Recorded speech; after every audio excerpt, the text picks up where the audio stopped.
Hello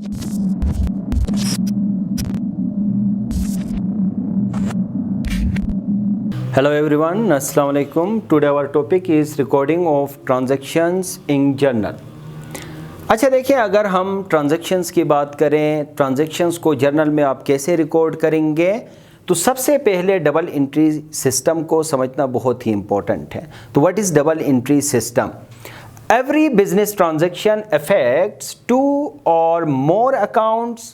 Under double entry system, equal debit and credit entries are made for every transaction.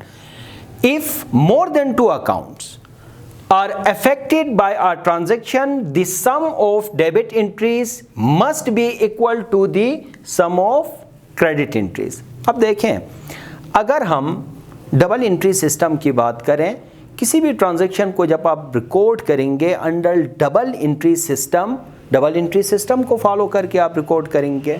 अब सबसे पहले देखें, यहाँ पे आपने ये पढ़ा कि डबल एंट्री सिस्टम में debit and credit entries are made for every transaction. जैसे देखिए, एक ट्रांजैक्शन है हमारे पास, स्टार्टेड बिजनेस विथ कैश ₹50,000।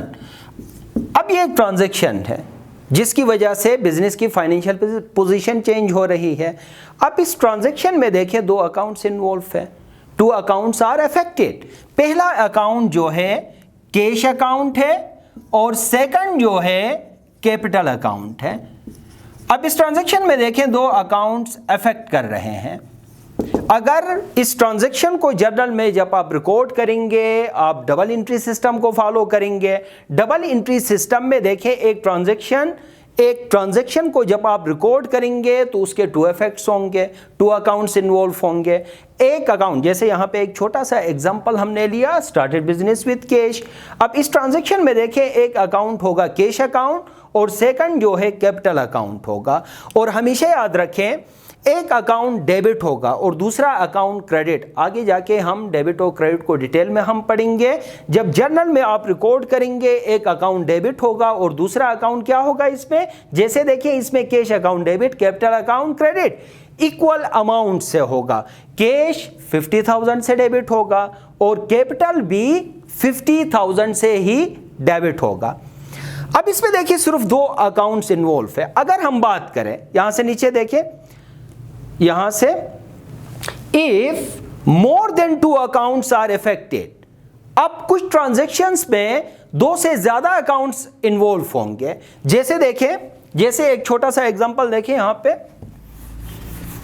एक छोटा सा एग्जांपल होगा। जैसे देखें एग्जांपल नंबर 2 देखें, started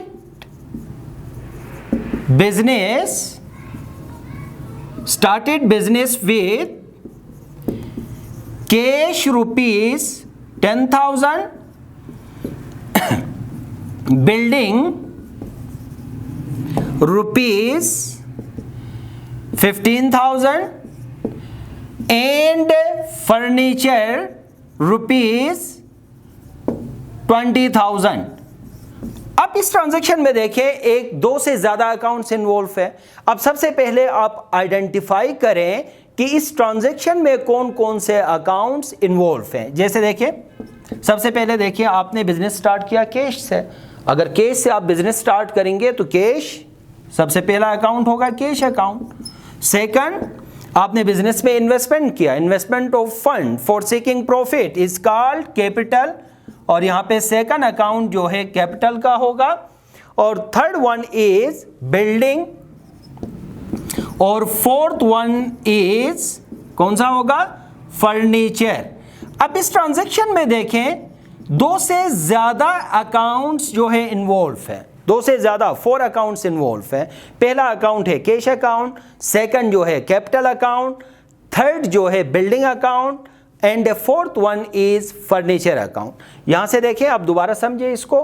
if more than 2 accounts are affected, अगर 2 से ज्यादा अकाउंट्स जो है अफेक्टेड हो बाय अ ट्रांजैक्शन, एक ट्रांजैक्शन में अगर 2 से ज्यादा अकाउंट जो है अफेक्टेड हो, अफेक्ट करें, the sum of debit entries must be equal to the sum of credit entries. देखें, अब अगर इसको जब आप जर्नल में रिकॉर्ड करेंगे तो जो डेबिट अमाउंट होगा वो इक्वल होना चाहिए क्रेडिट के साथ, दोनों इक्वल होने चाहिए, डेबिट एंड क्रेडिट दोनों सेम होने चाहिए।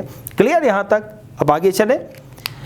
The rules of double entry system, अब देखें जो रूल होगा डबल एंट्री सिस्टम का, can be explained in terms of the basic accounting equation. अब डबल एंट्री सिस्टम जो होगा वो एक्सप्लेन करेगा बेसिक अकाउंटिंग इक्वेशन। अगर हम बेसिक अकाउंटिंग इक्वेशन की बात करें तो liabilities plus capital equal to assets. हमेशा याद रखें, अगर हम यहां पे देखिए दो साइड से हमारे पास, एक राइट हैंड साइड है और दूसरा लेफ्ट हैंड साइड है। On the right hand side अगर increase on the right hand side, अगर राइट हैंड साइड इंक्रीज होगा तो उसको हम डेबिट का नाम देते हैं। अगर increase on the left hand side is called credit. अगर लेफ्ट हैंड साइड इंक्रीज होगा उसको आप क्रेडिट का नाम देते हैं, और अगर राइट हैंड साइड इंक्रीज होगा तो उसको आप डेबिट का नाम देते हैं। क्लियर? अगर कुछ ट्रांजैक्शंस आप यहां पे पुट करके आप जो है प्रूफ भी कर सकते हैं। जैसे देखिए, इसी ट्रांजैक्शन को अगर आप पुट करें अकाउंटिंग इक्वेशन में हम पुट करते हैं इसी ट्रांजैक्शन को, लायबिलिटीज प्लस कैपिटल। अच्छा, यहां पे देखें एक अकाउंट है कैपिटल, कितना है? Started business with cash rupees 10,000 से आपने बिजनेस को स्टार्ट किया, तो कैपिटल जो है 10,000 का होगा। कैपिटल कितना है? 10,000। फिर उसके बाद कैश, देखें कितना कैश आपने इन्वेस्टमेंट किया था? 10,000 कैश। अगर कैश देखें तो आपका एसेट है। क्लियर? यहां पे आपके पास देखें एसेट, कौन सा एसेट है? कैश। कैश कितना आया? 10,000। फिर उसके बाद बिल्डिंग क्या है? बिल्डिंग आपका एसेट है। यहां पे देखें प्लस बिल्डिंग कितना है? बिल्डिंग रुपीज 15,000 का बिल्डिंग है। फिर आगे देखें फर्नीचर 20,000, फर्नीचर भी आपका एसेट है। हेड ऑफ अकाउंट्स में हमने डिटेल में पढ़ा है एसेट के बारे में। फर्नीचर कितना है? 20,000 है। क्लियर यहां तक? अच्छा, अब देखिए आपने ये कहा कि अमाउंट ऑफ फंड, चाहे वो कैश फॉर्म में हो चाहे वो एसेट के फॉर्म में हो, जो भी आप बिजनेस में इन्वेस्टमेंट आप करेंगे उसको आप कैपिटल का नाम देते हैं। ये देखिए, ये आपका बिजनेस है, आपने इन्वेस्टमेंट किया इन फॉर्म ऑफ कैश। कितना कैश है? 10,000। इन फॉर्म ऑफ बिल्डिंग आपने बिजनेस में इन्वेस्टमेंट किया है, कितने का बिल्डिंग है? 15,000। फिर उसके बाद आपने फर्नीचर, आपने इन्वेस्टमेंट किया फर्नीचर में, बिजनेस के लिए फर्नीचर से आपने बिजनेस स्टार्ट किया है 20,000। तो देखिए टोटल प्रोप्राइटर ने बिजनेस में टोटल कितना इन्वेस्टमेंट किया? 20, 30, 40, 45,000 इन्वेस्टमेंट किया। क्यों इन्वेस्टमेंट किया? For seeking profit. जो कैपिटल होगा वो 45,000 का कैपिटल होगा। कैपिटल कितना है? 45,000। क्लियर यहां तक? अच्छा, लायबिलिटी हमारे पास 0 है। अब दोनों को प्लस करें, देखें 45,000 एंड 45,000। क्लियर? तो डियर स्टूडेंट्स, हमारा जो टॉपिक था recording of transaction in journal, इसमें हमने डबल एंट्री सिस्टम को पढ़ा। इंशाल्लाह नेक्स्ट जो हमारा लेक्चर होगा वो यहाँ से आगे हम कंटिन्यू करेंगे। चलो, ओके, अपना ख्याल रखिएगा। अल्लाह हाफिज़।